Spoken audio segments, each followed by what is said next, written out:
Thanks, Cahirlock, and thanks to all our witnesses today.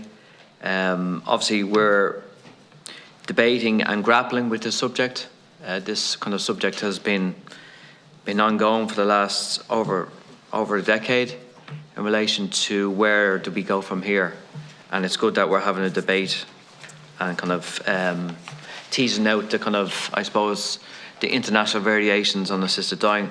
So my questions are kind of to Tom and Margaret in relation to Oregon. So in the last 25 years, I've calculated on average 96 people a year have availed of assisted dying in the state overall over the last 26 years. And obviously 1,300 people did not avail of assisted dying, even though they qualified and, you know, they were given, I suppose, the permission to basically avail of assisted dying, but didn't for all sorts of reasons. And I think one of the reasons why that does happen is that, you know, I think sometimes there's comfort in relation to somebody that is terminally ill and that knows they have, I suppose, an exit strategy, a strategy that's in their control rather than anybody else. And I think that's very, very important in all this debate, that the person that finds himself in that circumstances has a say in all this, you know, because I think it's a human rights issue.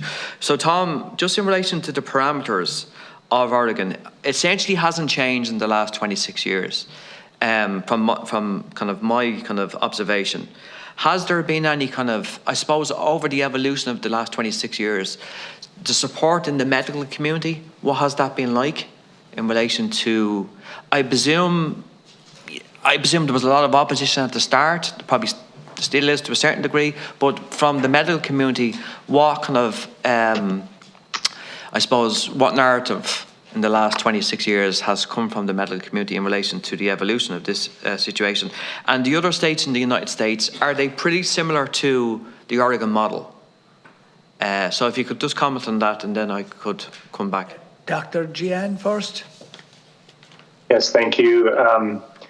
Well, I'm not sure I can speak too much to other states, but let me address some of the other questions, and perhaps the others can chime in. First of all, you know, we have had that increase. If you look at page 5 of the report that I attached, you can see the graph that shows the number of prescription recipients and the number of deaths over the past 26 years, and you can see that there's been a more than linear increase. So it's really not an average 96 people a year. It's really been an increase.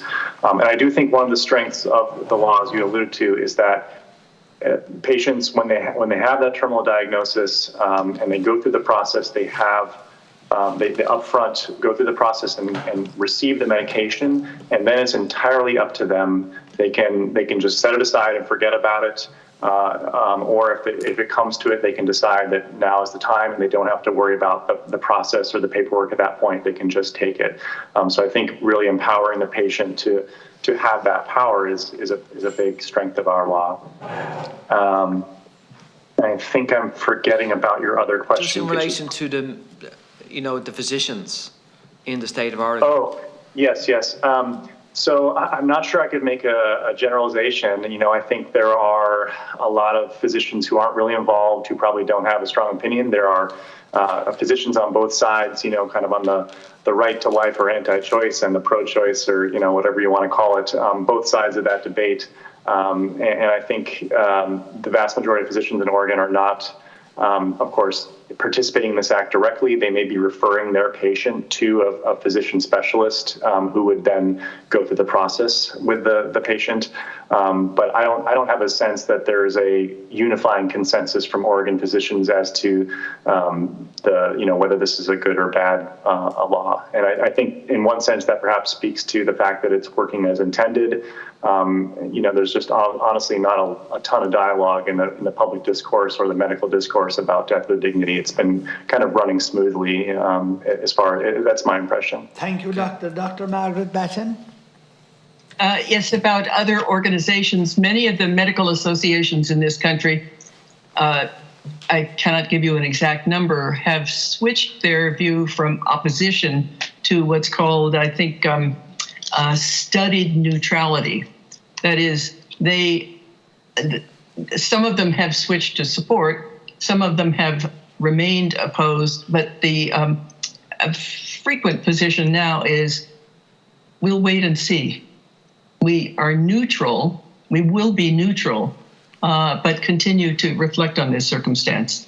The support among physicians, I believe, has been growing, but of course, it's also tied to background experience, professional affiliations, and religious beliefs of physicians.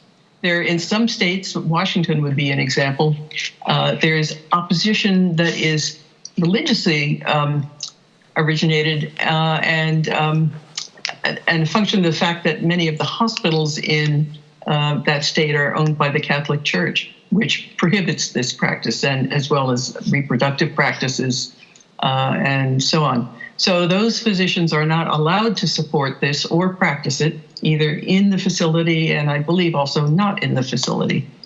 There are lots of political machinations. Senator Ronan Mullen, please.